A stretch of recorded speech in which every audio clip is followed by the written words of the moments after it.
அனைவரும் ஆனந்தமாய் வாழ்க, அனைத்து காரியங்களிலும் வெற்றி பெற்று வாழ்க. என்னுடைய நண்பர் ஒருத்தர் இடம் வாங்கியிருந்தார். பத்திரப்பதிவுக்கு என்னை தேடி வந்திருந்தார்.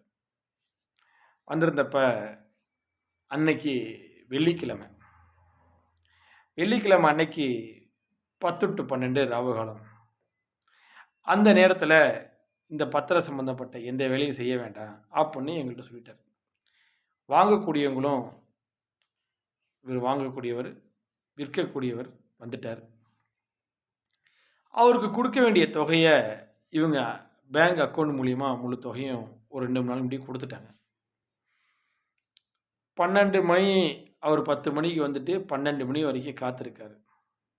காத்திருந்தப்ப 2 பேருக்கும் வாக்குவாதங்கள் ஏற்பட்டு அந்த பத்திரம் தடைப்பட்டு நின்று விட்டது. அதற்கு பிறகு கிட்டத்தட்ட ஒரு 6 மாத காலங்கள் ஆகி இன்று வரைக்கும் அந்த பத்திரம் நடக்கலை. அந்த உரிமையாளர் முழு தொகையும் வாங்கி கொண்டு பத்திரப்பதிவும் செய்து கொடுக்கல. சட்ட ரீதியாக நடவடிக்கைகள் நிறையா இருக்குது, அதை எடுத்துக்கலாம். ஆனால் ராவு காலம், நல்ல நேரம், கெட்ட நேரம் பார்த்து அந்த பத்திரம், நான் 2 மணி நேரம் வெயிட் பண்ணேன், 3 மணி நேரம் வெயிட் பண்ணி நீங்கள் அந்த வேலையை செய்யாமல் இருந்துட்டீங்க அப்படின்னா ஒரு கோவத்தில் போயிட்டார். எந்த ஒரு விஷயத்த நீங்கள் செய்கிறப்ப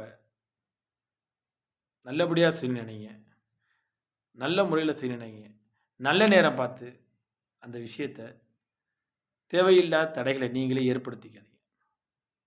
அனைவரும் ஆனந்தமாய் வாழ்க, அனைத்து காரியங்களிலும் வெற்றி பெற்று